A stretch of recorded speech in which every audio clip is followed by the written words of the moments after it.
Sir पहले वेदांता जिसका आपने जिक्र किया भी था, वेदांता में आज हम देख रहे हैं कि 5.5% तक का उछाल देखने को मिला। आज एक बैंक ऑफ अमेरिका की रिपोर्ट आई है, इनफैक्ट उन्होंने स्टॉक को अपग्रेड कर दिया। पहले न्यूट्रल रेटिंग थी, उसे बढ़ाकर बाय कर दिया और 480 वाला टारगेट 840 कर दिया।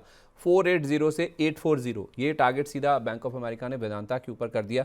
तीन चार चीज़ें हैं जो कि उन्होंने बोली हैं, कारण बताए हैं। एक तो एल्यूमिनियम का जो मजबूत आउटलुक है, चांदी की प्राइजेस से सपोर्ट मिलने का अनुमान है, प्लस इतना बड़ा अपमूव आने के बाद भी FY27 यानी कि अगले वित्त वर्ष में ये कह रहे हैं, इनको अनुमान है कि जो डिविडेंड यील्ड है वो 6% से ज़्यादा की रहेगी, जिस वजह से ये बड़ा अपग्रेड आया और स्टॉक उसके ऊपर रिएक्ट भी करता हुआ दिखा है।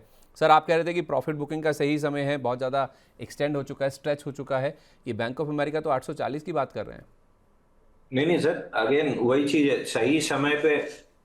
जैसे अभी परसों एक जन पार्टी में एक जन को हम इग्नोर कर रहे थे। कल उनसे बात हुई तो बोले हम परसों आपको बताना चाह रहे थे तो आप हमको इग्नोर कर रहे थे, आज आप चल के पूछने आ रहे हैं। हर चीज का एक सही समय और सही जगह होती है। इसकी सही समय और सही जगह थी 29 जनवरी को, जब ये अपने 50 डे मूविंग एवरेज से 11% मतलब 11 टाइम्स एक्सटेंडेड था। और इसका प्राइस था 769। तो 760 769 उस जोन में प्रॉफिट बुकिंग की सलाह दी थी। तीन ही दिन बाद 50 दिन का मूविंग एवरेज 613 टेस्ट हुआ था। तब से रेंज के अंदर है और अब रेंज के अपर एंड के आज ब्रेकआउट आया है 706 का। तो अभी भी स्टॉक साइडवेज रहने की ज्यादा उम्मीद है, खींच के 740-45 ऊपर में और नीचे 600। इस रेंज में 6-8 महीना समय काट सकता है, तो स्टॉक बुलिश है। रेंज में समय काटेगा, रेंज के अपर एंड पे शॉर्ट करने की जगह प्रॉफिट बुक कीजिए और रेंज के लोअर एंड पे वापस से बाई करने की कोशिश कीजिए।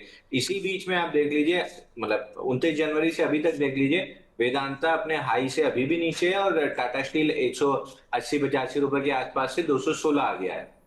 तो ऑलवेज ट्रेड रिलेटिव स्ट्रेंथ, लेकिन रिलेटिव स्ट्रेंथ अपने पीक पे अति हो जाती है तो वहां से स्नैपबैक भी इतना तेज आता है। तो 29 जनवरी को इसमें हिंडाल्को में, हिंजिंग में, हिंदू कॉपर में अति हो गई थी, तो ये सारे स्नैपबैक किए हैं और वो नहीं चला था टाटा स्टील, तो उसने कैचअप किया है। तो अभी इसमें मैं बाइंग नहीं कर रहा हूँ, मेरे लिए 600-620 बाइंग जोन बनेगी। IRFC में क्या करें सर? आज OFS खुला है 4% हिस्से के लिए, 5% डिस्काउंट पे है, तो स्टॉक रिएक्ट कर रहा है उसके ऊपर। आपकी राय? आप सर कमेंट ठीक से पढ़ते नहीं है। ल- लोग तो कमेंट करना चालू कर दिए कि रेलवे डिफेंस इनसे मत पूछा करो। मैं पहले भी नेगेटिव था, मैं अभी भी नेगेटिव हूँ, आज भी इस गैप डाउन के बाद भी नेगेटिव हूँ। 85 रुपए पहला टारगेट, 63 रुपए अगला टारगेट। मैं 220 रुपए से नेगेटिव हूँ IRFC पे, 106 के लिए जो आज गैप से टूटा है। अगला 85 और 63 का टारगेट है। मेरे पास समय नहीं है, वरना सर मैं चुटकी ले लेता आपकी इस बात पे। थोड़ा मज़े मजाक वाली बात हो जाती। समय कम है, मैं बाद में बात करूंगा, मैं आपकी बात याद रखूंगा। फिर कभी आप मिलेंगे ना जब मैं तब आपसे डिस्कस करूंगा। इसको शाम को फोन पे डिस्कस किया जाएगा। ठीक है, पक्का। एफकॉन सिंफ्रा देखिए सर, एफकॉन सिंफ्रा में आज हमने 4.5% तक की गिरावट देखी। गैबन से इनको एक बड़ा ऑर्डर मिला था सर, 113 मिलियन यूरो का, 11.3 करोड़ यूरो का। SAG नाम की कंपनी थी। अब ये ऑर्डर वो कैंसिल कर रहे हैं। नेशनल रोड NR1 के से जुड़ा हुआ ऑर्डर था, जो कि ऑलमोस्ट पूरा होने के करीब है। तो ये जब इनको झटका लगा है अब, तो इन्होंने कानूनी दावपेच अपनाने की कोशिश की है, यहाँ पर फैसला लिया है। और कंपनी ने ये भी कहा है कि इससे बिजनेस आउटलुक के ऊपर कोई असर नहीं होगा। तो एक समय ये 4.5% नीचे था, थोड़ा रिकवर भी हुआ। अभी दिखाइए ये, हाँ, 2% के आसपास ही बचा है सर। कैसे प्ले करें सर इसको? सर 20 हफ्ते में 38% ऑलरेडी करेक्ट हो चुका है और अब खराब न्यूज आई है तो बाउंस बैक कर सकता है 320 और 340 की जोन तक। बाउंस बैक में किसी तरह की लॉन्ग करके पैसे कमाने की कोशिश नहीं करें।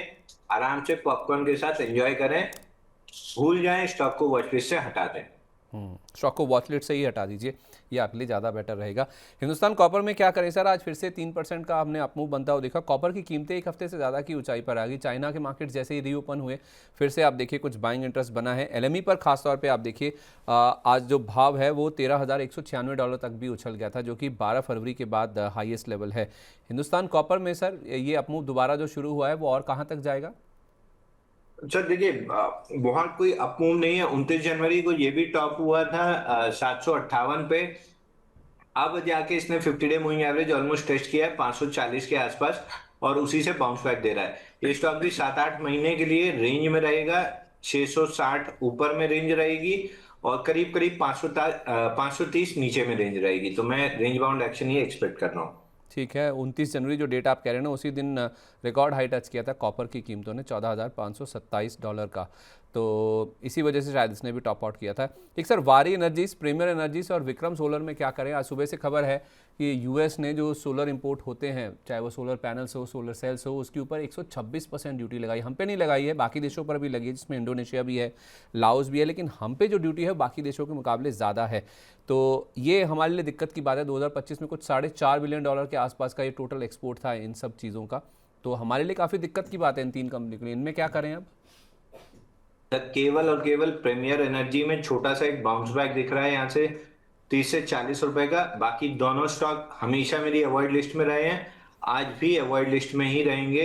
इतना नीचे सेलिंग की सलाह तो नहीं दे पाऊंगा, but I would avoid the stocks. केवल एक 20 रुपए प्रीमियर एनर्जीज में 30 रुपए बाउंस बैक दिख सकता है, उसके लिए भी मैं बहुत इंटरेस्टेड नहीं हूँ ट्रेड करने में। ठीक है। एंजल वन देखिए सर, एक आप एंजल वन आज क्या हुआ, 2504 तक उछला था। हाँ, उसके बाद सर स्टॉक हाई लेवल से फिसल गया और 26 फरवरी यानी कि कल इसकी रिकॉर्ड डेट है 1:10 स्टॉक स्प्लिट की। एक शेयर 10 शेयरों में विभाजित होने वाला है। कल जिनके पास भी होंगे उनको इसका फ़ायदा मिल जाएगा। सर, कोई मूव लेना चाहिए इसमें? नहीं, एंजल वन में अभी कोई ट्रेड नहीं है। एडलवाइस में ब्रेकआउट फेल हुआ है, तो लगभग सभी ब्रोकिंग स्टॉक्स में दिक्कत आ रही है, अवॉइड करना चाहिए। चलिए ठीक है, तो बर्निंग स्टॉक्स को हम यहीं पर वाइंड अप करते हैं।